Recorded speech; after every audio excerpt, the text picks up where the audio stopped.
গণতন্ত্রের কথা বলা হয়, কিন্তু গণতন্ত্রের যে উপাদানগুলো আছে এই উপাদানকে ফলো করা হয় না। গণতন্ত্রের প্রধান উপাদান ভোট বর্জন করে কখনো কিন্তু কিছু অর্জন হয় না।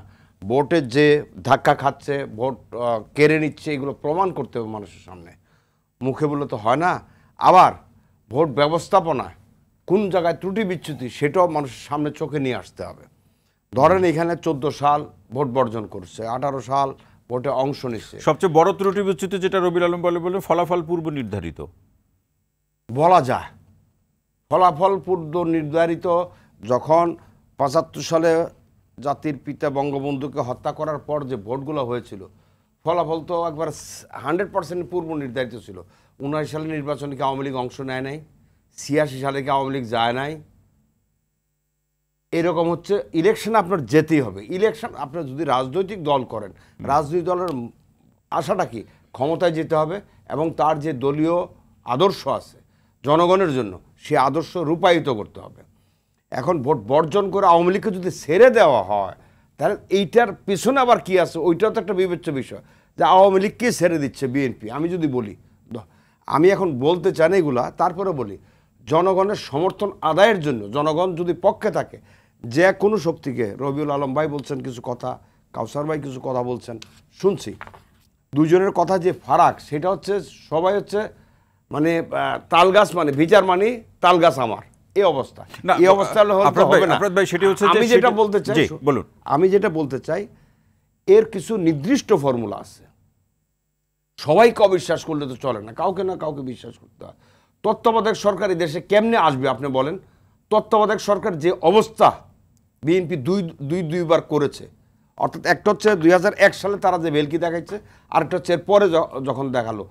এই তত্ত্বাবধায়ক কর্তা একজন বিচারপতিকে সাংবিধানিকভাবে, এটা আমাদের কথা না, মজুদ সাহেব নিজেই তার বই লিখছেন, বিএনপির অনেক নেতারা, এই ব্যারিস্টার খোকন সাহেবও বলেন, কিছুদিন আগে বলছেন যে একজন লোককে ক্ষমতা আনার জন্য হঠাৎ করে, এটা হচ্ছে এখন বিএনপি বলতেছে মজুদ সাহেবের বুদ্ধিতে এই কাজটা করছে।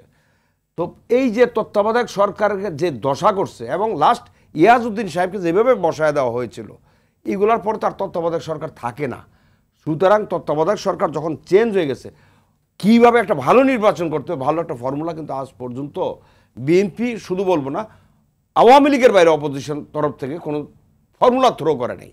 তত্ত্বাবধায়ক তো আওয়ামী লীগ একটা মেজর দল, যে ব্যবস্থা আছে এখানেই সংকট থাকলে আওয়ামী লীগ বলছে তারা তত্ত্বাবধায়কে যাবে না, আওয়ামী লীগকে মাইনাস করতে হবে না। বিএনপি বলছে তারা তত্ত্বাবধায়ক ছাড়া ইলেকশনে যাবে না। সো মাঝামাঝি একটা জায়গায় আসতে হবে। সেটা কি? সেই জিনিসটা ফর্মুলা কেউ আউট করে নাই। আউট না করার কারণে এটা বিএনপির উচিত ছিল। বিএনপি সর্বশেষ এইবারে সর্বশেষ ভোটের আগে বলছে তারা একটা ফর্মুলা দিবে, ওই 27 দফা দেওয়ার সময় সেই ফর্মুলা, সেটি হয়তো সময় সাপেক্ষে সেটি নিয়ে আলোচনা হতে পারে, কিন্তু বর্তমান প্রধানমন্ত্রীর উপরে তার কথায় আস্থা রেখে 2018 সালে তো বিএনপি নির্বাচনে গিয়েছিল।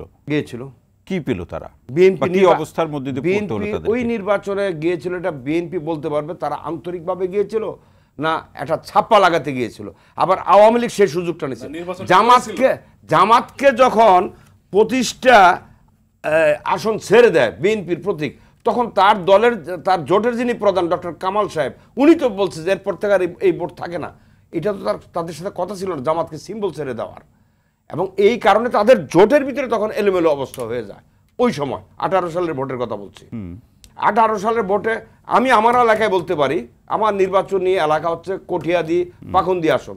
ওই আসনে বিএনপির যিনি ক্যান্ডিডেট ছিলেন তিনি পোস্টার ছাপান নাই। কিসের ইলেকশন করতে গেছেন? পোস্টার যদি না ছাপা ইলেকশনটা করবে কিসে? ওনারা আগেই জানতেন ইলেকশনটা তারা এমনি একটা যাচ্ছে আর কি, অর্থাৎ একটা ব্লেম গেম খেলবে।